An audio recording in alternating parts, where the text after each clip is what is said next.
This screencast is aimed for my incoming students of Year 12 as an introduction to the poetry of Robert Frost based on the anthology used for the AQA LitB1 course.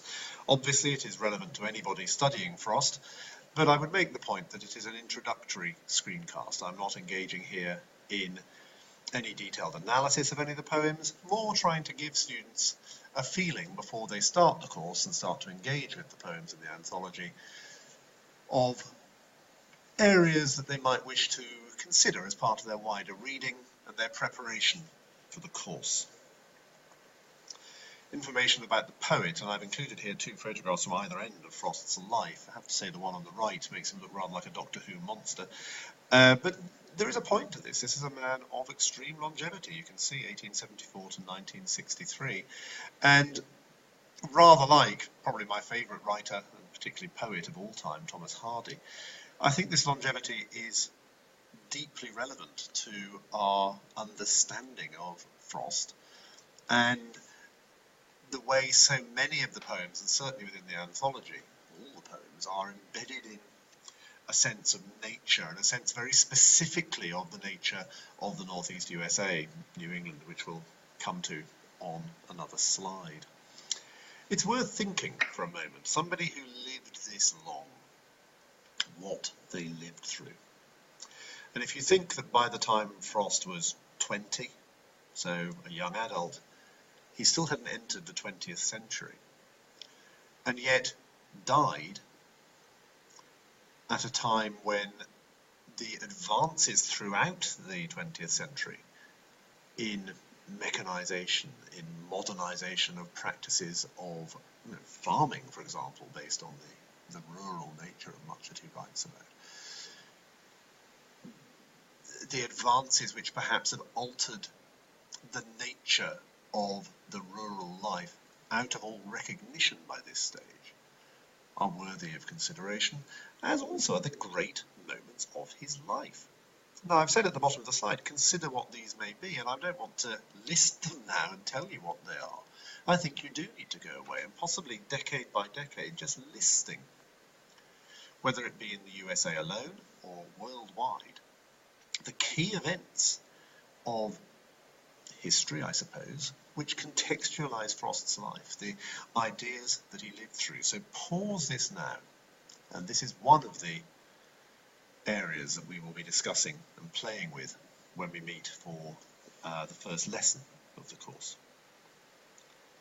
When you're ready, move on to the next slide.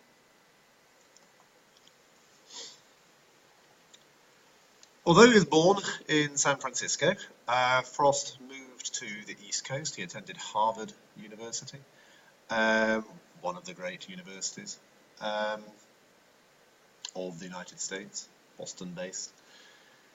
Curiously, in his young years, he lived briefly in Beaconsfield in the UK. I teach at a school in Slough. Anybody who's listening to this who isn't at Slough will not know that. And I find it quite amusing to think that Frost, one of the grand men of American literature, lived for a while just up the road from us. When he returned to the United States, he settled in New England, New Hampshire, this area of the northeast United States, and I put a little picture of there to one side. And although he moved around the States, teaching at a range of American universities, at one stage certainly owning property and living in Florida, which is about as far away as you can get, not just geographically, but certainly in terms of temperatures and seasons, from the New England that he so loved, this area of Massachusetts, Vermont, New Hampshire, an area of endless wooded hills, of fearsomely cold winters, a harsh environment in which to live. And it seems that the poems that we are going to study are all redolent of life and consideration of life in these areas. On the next slide here, I put 4 images, and it's worth just stopping now again and thinking to yourself, what can you see here? Allow yourself to move beyond the plain image. Start to look beyond. You're going to need to when you're reading Frost, as you'll see in a moment. and start to let yourself imagine how you might respond to these landscapes. Start to think what lies behind the simple pictures. Take some time, have some fun with this. It's never true, quite frankly, that there is no wrong answer, But let your minds pursue any avenues here. Start to feel and start to engage. Now, on this next slide, I think I'm probably focusing on the last of these when I ask that. Let's just have a look. Poetry begins in trivial metaphors, pretty metaphors, grace metaphors, and goes on to profoundest thinking that we have. He then says poetry provides the one permissible way of saying one thing and meaning another. Frost is a writer for whom metaphor is vital. And as students studying Frost, we will look at his use of metaphor and we will consider the meanings behind what often appear to be very straightforward and simple poems written in a very formal, straightforward, very often, metrical and stanza form. He's a man who, one of the quotations I haven't put here, did once say that writing free verse was akin to playing tennis with the net down. He's a man who wrote verse that was structured, carefully, balanced, and often, as I say, quite simple in appearance, and certainly with very simple lexis. But the meanings behind are greater and greater and greater. So, with that in mind, if we go back to the previous slide, take some time now to look at these images and begin to think to yourselves what you might be seeing. Start to think metaphor. When you're ready, move on to the next slide.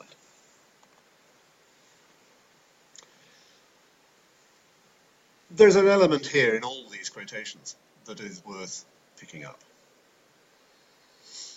This idea of a poem as a discovery. The idea that the original word, the idea of a poem, a poet, from the ancient Greek poietes, is as somebody who makes something, a creator.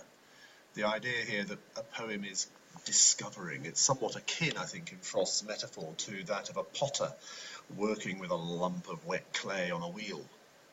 Not quite sure what form this pot is going to take until it begins to form under his hands. There is a sense in the second quotation that life, as he says, it goes on. This is hardly a positive outlook. It is a sense that life is something of a struggle, but also that life will happen regardless of us. Take a look at these carefully. This will form another strand of the first lesson. We'll need to talk about these and discuss what Frost was meaning. Particularly, have a look at the fourth one here. Everything written is as good as it is dramatic. It need not declare itself in form, but it is drama or nothing. Think about that one in particular, and we'll discuss it when we come back. Very important as we read Frost's poetry that this sense of the drama inherent in them is clear. These are the poems in the anthology. You will get a copy of the anthology, but anybody who's looking at this before you receive it, by all means, find them. Go and look for them online. There are many, many places to find Frost online and many published resources. Have a look. Ideally, before we start working on them, which probably will be the second lesson of the process, I want you to have looked at all these poems. Start to just look at them, read them aloud, a first reading, and make a note of your first responses to the poems. Whether that's the sounds that the poem makes, whether it's the way it looks on the page, whether it's the content, whatever it might be. And have a look at the Frost quotation page again and see if that alters your response in any way as you do so. That ends the slides, as you can see. I hope you're going to enjoy working on Robert Frost with me. and I hope you're going to enjoy the whole adventure of A-level English. Good luck, and let's get down to work.